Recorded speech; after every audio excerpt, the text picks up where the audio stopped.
that our passengers are being dumped midway their destinations, as combis are at liberty to change routes whenever they want. And this has posed a risk to commuters, as they are sometimes dumped at places that they are not familiar to, and they are robbed.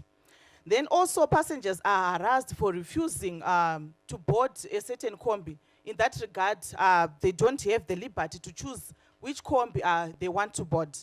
Then school children, sexually harassed, especially the girl child, they are harassed and they are now giving in to the demands of the town so that probably they could lessen the harassment. And in other situations, these school children, they are also being dumped midway and they are being late at school. Then touts or the conductors and the drivers are also changing fares in between. Someone who bought a combi for $1 and midway, they are told that you should pay $2, and sometimes people would not have that amount. There's also loss of property, handbags, phones, baggages are constantly grabbed as a way of luring clients by the touts. Then the touts also use vulgar language to force clients to board their combis, and sometimes people you'll be traveling with your in-laws, and this is causing harassment.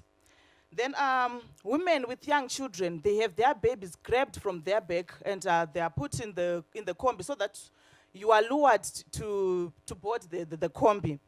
And so many issues were raised. Persons with disabilities have raised issues of them being shoved into the combis, and sometimes they don't have the energy to resist, and also being made to pay for the wheelchairs the same amount that a person pays. So in all these instances, we can all agree that there's a rampant violation of the rights of people who are commuting. I'm glad that there's Zimbabwe Human Rights Commission present here. And you can also agree with me here that there are a lot of violations of our rights in the Constitution by the touts. If you look at Section 51 of the Constitution, it provides for human dignity, and so you have that right respected both in public and private sections.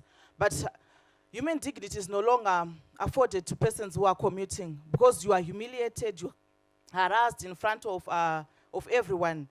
Then you can also agree with me that Section 52, the right to personal security, which include the right from freedom of all forms of violence in private and from public and private sources, is also being denied, because the touts can use violence to lure you to board their combis. We can also agree also that even Section 66 of the Constitution is also being violated, in that we no longer have that freedom of movement in Zimbabwe. There are some places that you avoid because you are sure that if I'm to go to Copacabana or if I'm to use this road, I'm going to have my rights violated. So in actual sense, there's no freedom of movement. And also to highlight on the Constitution, we all know that we all have the responsibility as citizens, be it as public institutions, be it the government, be it everyone in here, even the touts themselves.